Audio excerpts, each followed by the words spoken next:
A Lei de Responsabilidade Fiscal, a chamada Lei Complementar 101 de 2000, é um diploma legal brasileiro que regulamenta a utilização dos recursos públicos. Os seus mecanismos buscam fazer com que os governantes controlem seus gastos, respeitando limites e despesas e cumprindo metas orçamentárias. É uma lei importante para a manutenção do equilíbrio das contas públicas e para o próprio funcionamento do Estado. Ela foi sancionada pelo presidente Fernando Henrique Cardoso em 4 de maio de 2000 e publicada no Diário Oficial da União no dia seguinte, quando também passou a vigorar. É uma lei que obriga que as finanças sejam apresentadas detalhadamente ao Tribunal de Contas da União, do Estado e dos municípios, e tais órgãos podem aprovar as contas ou não. Em caso delas serem rejeitadas, é instaurada investigação sobre a responsabilidade dos órgãos do Poder Executivo e seus titulares nas eventuais irregularidades, o que pode resultar em multas ou mesmo na proibição dos indivíduos envolvidos aí de disputarem eleições. Embora o Poder Executivo seja o principal responsável pelas finanças públicas, sendo por isso o foco da Lei de Responsabilidade Fiscal, os poderes legislativo e judiciário também são submetidos à referida norma, obedecendo seus critérios de aplicação, ou seja, também prestando contas, sendo avaliados em caso de inconsistência, respondendo por estes atos. E quais são esses mecanismos de controle mencionados até aqui? Falaremos de alguns deles. Planos orçamentários, esse é o primeiro. Grande parte desses mecanismos de planejamento foram feitos com base aí no Plano Plurianual, PPA, e na Lei de Diretrizes Orçamentárias, LDO, e na Lei Orçamentária Anual, LOA. Esses três, em síntese, são projetos de lei que contêm o planejamento aí do uso dos governantes farão do orçamento em um determinado período de tempo. Eles são enviados para aprovação, normalmente até metade de cada ano. No caso da PPA, uma vez a cada 4 anos, e tanto a PPA quanto a LDO contêm diretrizes para o uso do orçamento.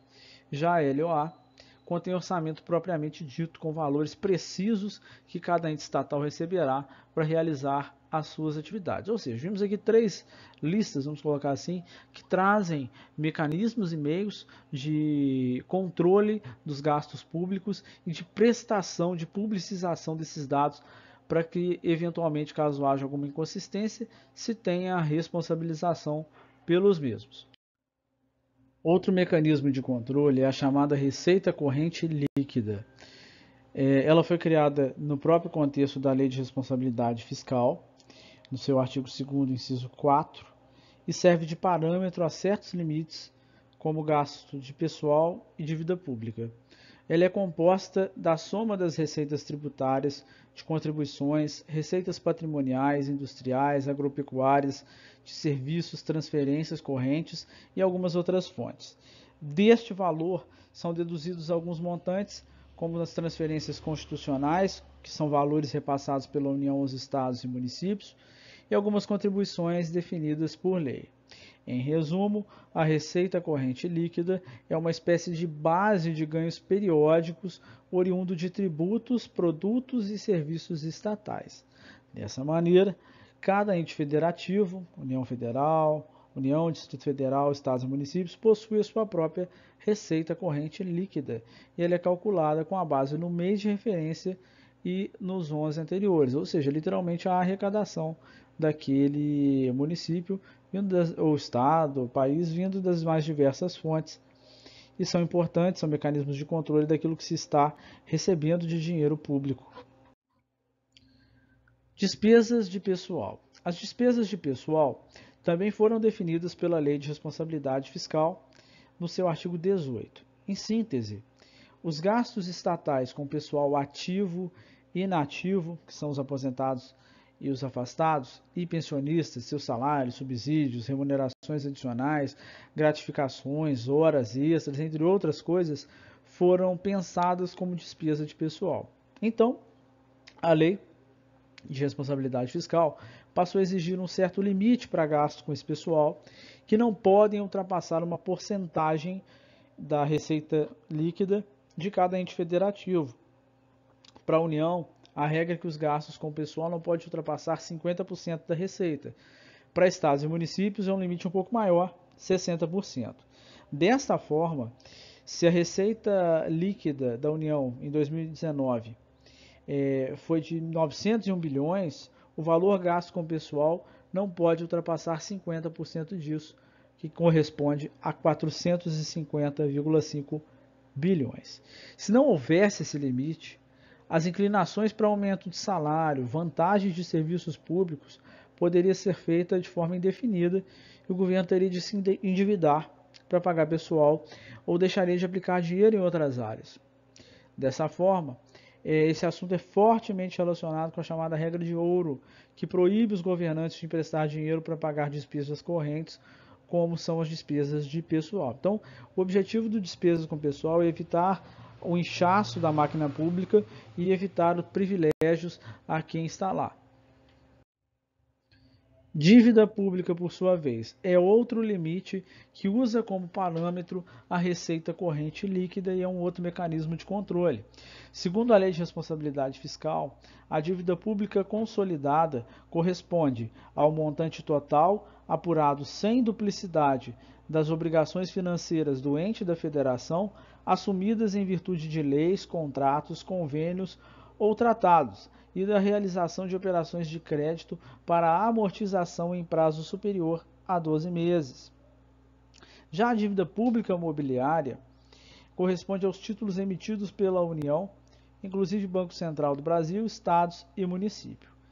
Embora essas duas divisões aí possuam algumas especificidades técnicas, tratam-se de somatórios das dívidas assumidas pelo ente em áreas específicas.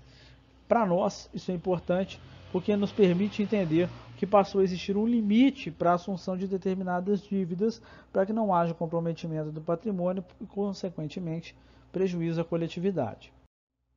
Então, por determinação da própria Lei de Responsabilidade Fiscal, o estabelecimento do limite da dívida pública consolidada ficou a cargo do Senado Federal, que posteriormente definiu, por meio da Resolução 40 de 2001, o limite de 1,2 vezes a RCL para municípios e 2 vezes a receita corrente líquida para estados e Distrito Federal.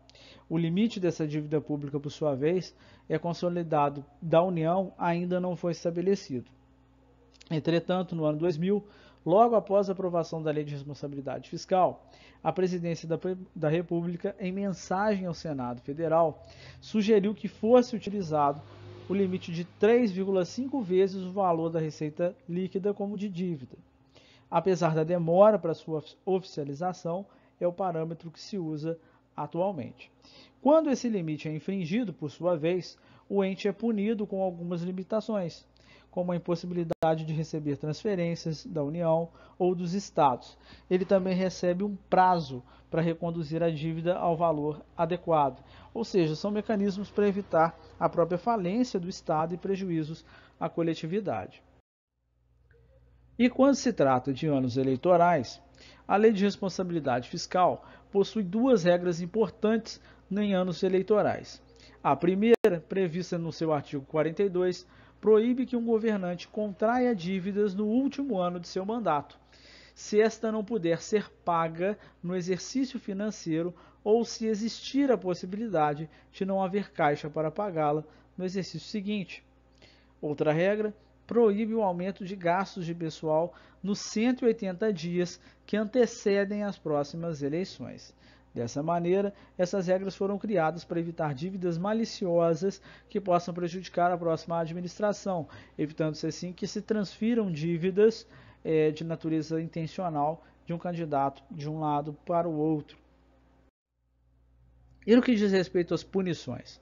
As punições previstas na Lei de Responsabilidade Fiscal normalmente referem-se a proibições aplicadas ao ente para contratar, receber empréstimos e transferências. Responsabilizações pessoais, por sua vez, foram dadas por outras leis que vieram logo após a Lei de Responsabilidade Fiscal, utilizando-a aí como fundamento, como referência.